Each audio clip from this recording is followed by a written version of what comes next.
قیامت کی بڑی علامت دجال کا نکلنا ہے۔ احادیث مبارکہ میں دجال کا ذکر بڑی وضاحت سے آیا ہے، اور کمال کی بات یہ ہے کہ ہر نبی علیہ الصلوۃ والسلام نے دجال کے فتنے سے اپنی امت کو ڈرایا ہے۔ دجال ابھی آیا نہیں ہے اور کسی کو پتہ نہیں ہے کہ اس وقت وہ کہاں ہے، لیکن روئے زمین پر ایک صحابی ایسے گزرے ہیں جنہوں نے دجال کو دیکھا بھی ہے، اس سے ملاقات بھی کی ہے اور اس سے بات چیت بھی کی ہے۔ ایک مرتبہ پیارے آقا علیہ الصلوۃ والسلام نے اچانک اپنے صحابہ کرام کو جمع فرمایا اور خطبہ دینے کے لیے ممبر پر تشریف فرما ہو گئے۔ تو نبی کریم علیہ الصلوۃ والسلام نے فرمایا کہ تمیم داری نے مجھے بتایا کہ وہ 30 افراد تھے اور ایک شپ میں، ایک کشتی میں سفر کر رہے تھے کہ طوفان آ گیا اور وہ بھٹک گئے۔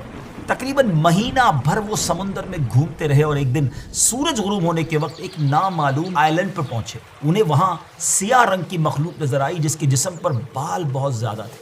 انہوں نے اس سے پوچھا کہ تم کون ہو؟ اس نے کہا میں جاسوس ہوں۔ تو کہا کہ ہمیں اپنے بارے میں کچھ بتاؤ۔ اس نے کہا کہ نہ میں تمہیں کچھ بتاؤں گا نہ تم سے کچھ سنوں گا، تم اس بت خانے میں جاؤ، وہاں ایک شخص تمہارا بڑی بے چینی سے ویٹ کر رہا ہے، وہی تمہیں کچھ سنائے گا بھی بتائے گا بھی۔ پھر وہ سب اندر چلے گئے۔ وہاں ایک شخص سختی کے ساتھ زنجیروں میں جکڑا ہوا تھا۔ اس نے پوچھا کہ تم لوگ کون ہو اور کہاں سے آئے ہو؟ جواب دیا کہ شام سے آئے ہیں۔ اس نے پوچھا کہ عرب کا کیا حال ہے؟ اور ایک شخص وہاں پیدا ہونا تھا، اس کا کیا حال ہے؟ یعنی نبی پاک علیہ الصلوۃ والسلام کے بارے میں پوچھا۔ صحابہ کرام نے کہا کہ وہ اچھے حال میں ہیں اور ابتدا میں ان کی مخالفت ہوئی، مگر اب تو تمام عرب پر وہ غالب ہو گئے ہیں۔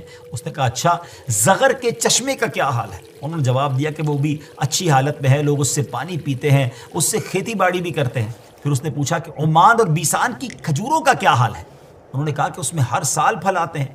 یہ سن کر اس شخص نے 3 چیخیں ماری اور بولا کہ میں دجال ہوں، کہتا ہے ان قریب میں آزاد ہو جاؤں گا اور زمین کا چپا چپا گھوموں گا اور اس کا کوئی حصہ نہیں چھوڑوں گا سوائے طیبہ کے، کیونکہ مجھ میں وہاں جانے کی طاقت، وہاں جانے کی پاور نہ ہوگی۔ نبی پاک علیہ الصلوۃ والسلام نے فرمایا کہ مجھے بہت خوشی ہوئی کیونکہ طیبہ یہی شہر ہے۔ بعض روایت کی روشنی میں یہ بات بھی کہی جاتی ہے کہ دجال کو حضرت سلیمان علیہ الصلوۃ والسلام نے قید کیا تھا، اور حدیث پاک کے مطابق یہ مشرق یعنی ایسٹ کی سائیڈ موجود ہے۔